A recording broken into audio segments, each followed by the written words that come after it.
Winnie-the-Pooh by Alan Alexander Milne. Chapter 3, in which Pooh and Piglet go hunting and nearly catch a woozle. The piglet lived in a very grand house in the middle of a beech tree, and the beech tree was in the middle of the forest, and the piglet lived in the middle of the house. Next to his house was a piece of broken board which had "Trespassers W" on it. When Christopher Robin asked the piglet what it meant, he said it was his grandfather's name, and had been in the family for a long time. Christopher Robin said you couldn't be called Trespassers W, and Piglet said yes, you could, because his grandfather was, and it was short for Trespassers Will, which was short for Trespassers William. And his grandfather had two names in case he lost one, Trespassers after an uncle, and William after Trespassers. "I've got two names," said Christopher Robin carelessly. "Well, there you are. That proves it," said Piglet. One fine winter's day, when Piglet was brushing away the snow in front of his house, he happened to look up, and there was Winnie-the-Pooh. Pooh was walking round and round in a circle, thinking of something else, and when Piglet called to him, he just went on walking. "Hello," said Piglet. "What are you doing?" "Hunting," said Pooh. "Hunting what?" "Tracking something," said Winnie-the-Pooh very mysteriously. "Tracking what?" said Piglet, coming closer. "That's just what I asked myself. I asked myself, what?" "What do you think you'll answer?" "I shall have to wait until I catch up with it," said Winnie-the-Pooh. "Now, look there." He pointed to the ground in front of him.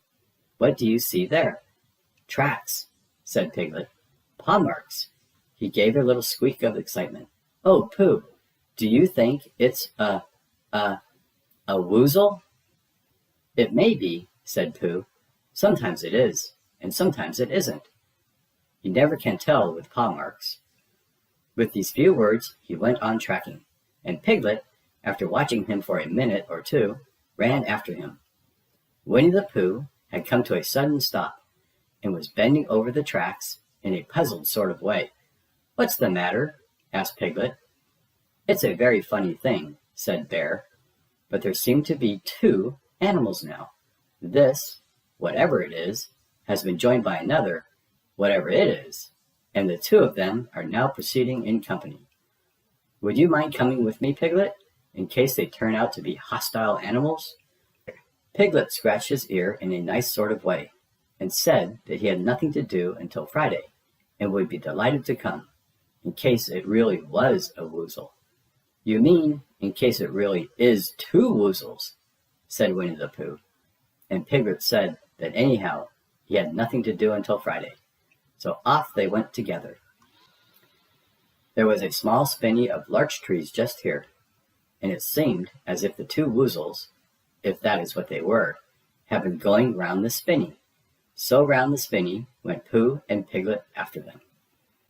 Piglet passing the time by telling Pooh what his grandfather Trespassers W had done to remove stiffness after tracking, and how his grandfather Trespassers W had suffered in his later years from shortness of breath, and other matters of interest.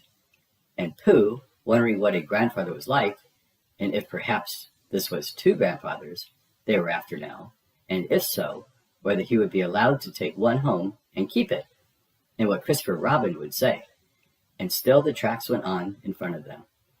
Suddenly, Winnie-the-Pooh stopped, and pointed excitedly in front of him.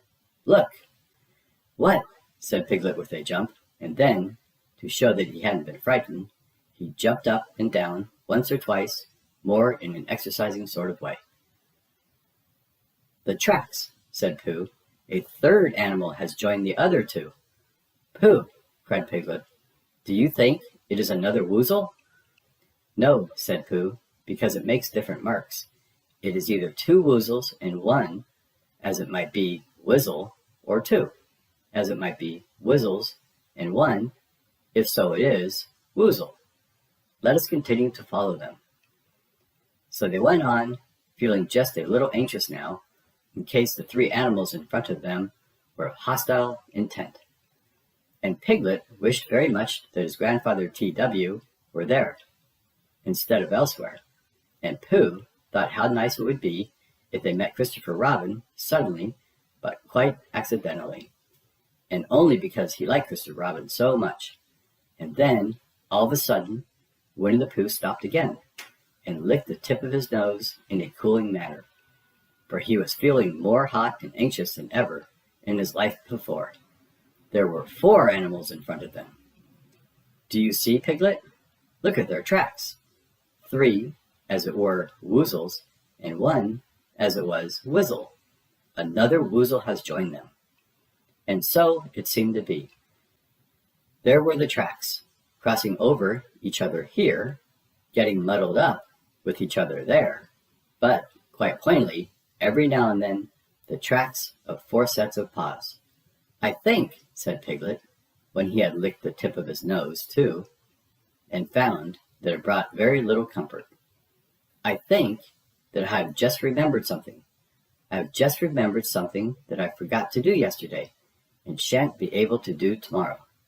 So, I suppose I really ought to go back and do it now. We'll do it this afternoon, and I'll come with you, said Pooh. It isn't the sort of thing you can do in the afternoon, said Piglet quickly. It's a very particular morning thing. That has to be done in the morning, and, if possible, between the hours of— what would you say the time was? About 12, said Winnie-the-Pooh, looking at the sun. Between, as I was saying, the hours of 12 and 12:05. So really, dear old Pooh, if you'll excuse me— What's that? Pooh looked up at the sky, and then, as he heard the whistle again, he looked up into the branches of a big oak tree, and then he saw a friend of his. It's Christopher Robin, he said. Ah, then you'll be all right, said Piglet. You'll be quite safe with him. Goodbye. And he trotted off home as quickly as he could, very glad to be out of all danger again. Christopher Robin came slowly down his tree. Silly old bear, he said, what were you doing? First, you went round the spinney twice by yourself, and then Piglet ran after you, and you went round again together, and then you were just going round a 4th time. Wait a minute, said Winnie-the-Pooh, holding up his paw. He sat down and thought, in the most thoughtful way he could think. Then he fitted his paw into one of the tracks, and then he scratched his nose twice and stood up. Yes, said Winnie-the-Pooh. I see now, said Winnie-the-Pooh. I have been foolish and deluded, said he, and I am a bear of no brain at all. You're the best bear in all the world, said Christopher Robin soothingly.